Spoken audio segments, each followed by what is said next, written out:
ప్రభునామమునకు ఘనత కలుగునుగాక. మొదటి సమూయేలు గ్రంథము 15వ అధ్యాయము 24వ వాక్యము మనం చదువుకుంటున్నాము. సౌలు జనులకు జడిసి వారి మాట వినినందున నేను యెహోవా ఆజ్ఞను నీ మాటను మీరి పాపం తెచ్చుకుంటుని అని మాట్లాడుతున్నట్లుగా మనం చూస్తున్నాం. ప్రియమైనటువంటి దేవునిలారా, దేవుడైన యెహోవా అమాలేకీయుల విషయంలో సౌలుతో వారితో యుద్ధం చేసి వారిని సర్వనాశనం చేయమన్నప్పుడు అతడు వారితో యుద్ధం చేశాడు. కానీ అహగనటువంటి తన రాజుని, అమాలేకీయుల రాజుని ప్రాణంతో తీసుకొచ్చాడు. పశువుల్లో శపితమైన వాటిలో శ్రేష్టమైన వాటిని, గొర్రెలను, ఎడ్లను దేవుడికి బలి అర్పించడానికని తీసుకొచ్చినట్లుగా మనం చూస్తున్నాం. దీన్ని బట్టి దేవుడు ఎంత మాత్రం సంతోషించలేదు. సమూయేలు కూడా ఏం మాట్లాడుతున్నాడంటే, నువ్వు చేసిన ఈ పని ఏమిటి, నువ్వు ఇలా చేసినందుకు దేవుడు ఎంత మాత్రమో సంతోషపడలేదు అని చెప్తున్నట్టుగా మనం చూస్తున్నాం.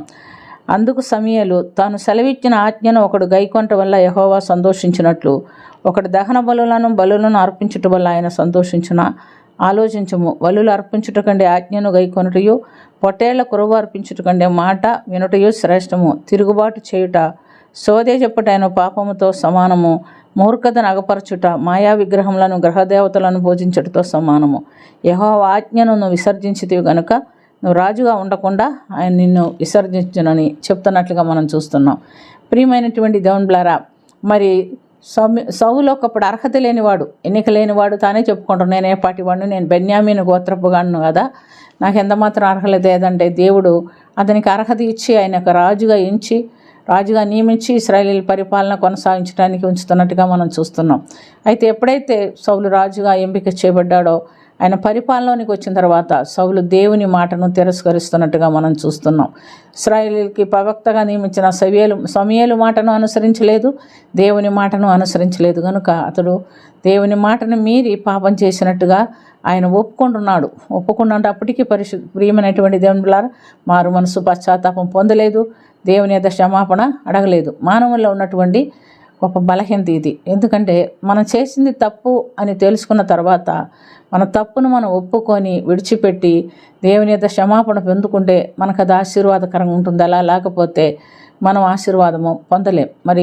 యేసు ప్రభుతో ఉన్నటువంటి యూదా ఇస్కరియోతును మనం చూస్తున్నాం.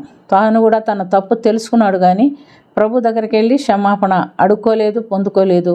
కాబట్టి అతడు తాను చేసిన తప్పును బట్టి ఉరి వేసుకున్నాడే కానీ దేవుని యొక్క క్షమాపణ పొందలేదు. మనలో ఎంతమంది తప్పు చేసుకున్న తర్వాత తెలుసుకొని క్షమాపణ పొందుకోలేని పరిస్థితులు ఈ లోకంలో ఉంటున్నామో?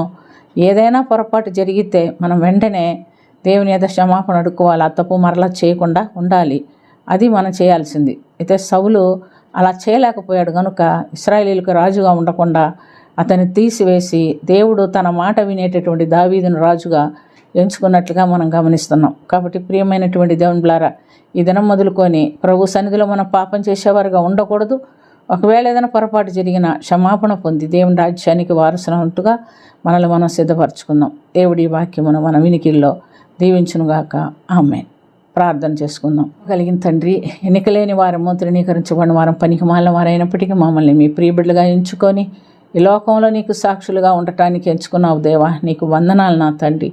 మేము పొరపాట్లు చేసిన పాప నియమమునకు మమ్మల్ని దూరం చేసిన ప్రభువా, నీకు సాక్షులుగా ఈ లోకంలో జీవించినట్లుగా మాకు మారు మనసు రక్షణ ప్రార్థనా జీవితం దయచేసి నీలో జీవించి నీలో మరణించి రాజ్యమునకు చేరినట్లుగా మాకందరికీ సహాయం చేయమని, దీవించమని, కరుణించమని యేసుక్రీస్తు పుణ్యనామమున మిక్కిలి వినయంతో అడిగి వేడుకొనుచున్నాము తండ్రి. ఆమేన్.